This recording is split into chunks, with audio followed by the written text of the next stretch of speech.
Hello, Riverside Middle School staff. My name is Bryce Payton, and I'm going to talk to you for a minute about cyberbullying. So, what is cyberbullying, and what does it look like? Well, simply put, cyberbullying is the repeated use of technology to harass, humiliate, or threaten.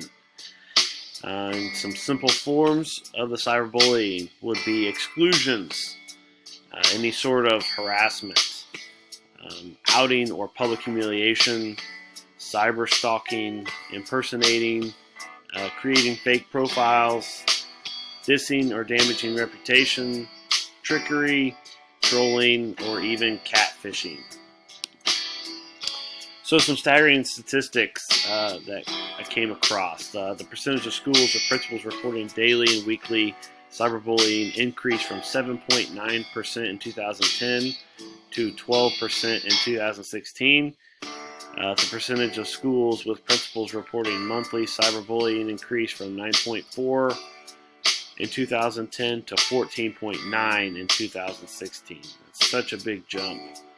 And it was noted that the largest difference was in the never category, that had never happened to them, which went from 18.6 in 2010 to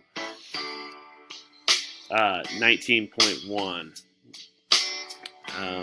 The most common type of online bullying is mean comments.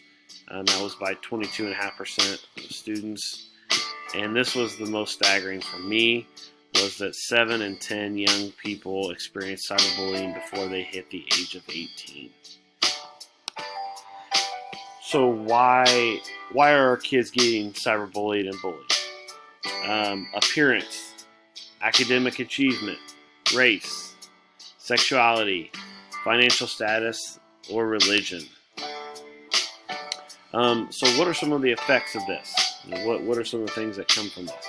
Obviously, depression, suicide, can cause low attendance rates, poor grades, and also give kids low self-esteem.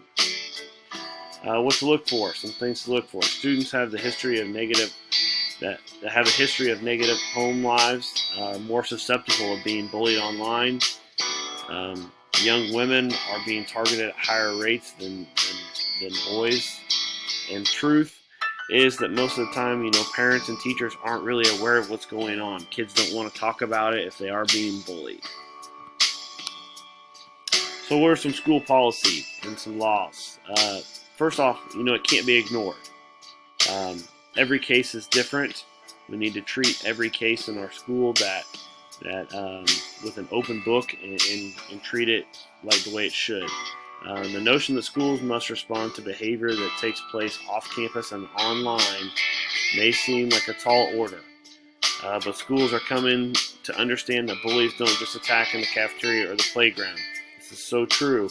This kind of comes into the next point that, if something happens outside of our school and they bring it into our school, that could, cause damage.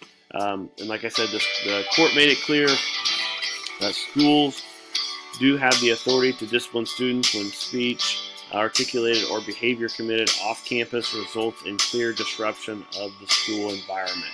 So if they're bringing that negativity, they're bringing that disruption into the school, that is when our school district can go ahead and discipline as we see fit. And also know what to do with it, with the information when you get it. If somebody comes to you and tells you something, you have to be able to push that in a certain direction or know what to do with it whenever you get that information. So let's educate our students. Let's build empathy and understanding in each other. Let's teach online safety skills. We'll equip them with strategies to reject digital abuse, collect evidence if we need to, encourage them to take screenshots of any incidences, report it to the school, and most importantly, do not encourage the behavior if they're seeing it outside. So, go Cyclones. Let's have a good day, and let's educate our youth in the way that need to, and keep our kids safe. And here are my references.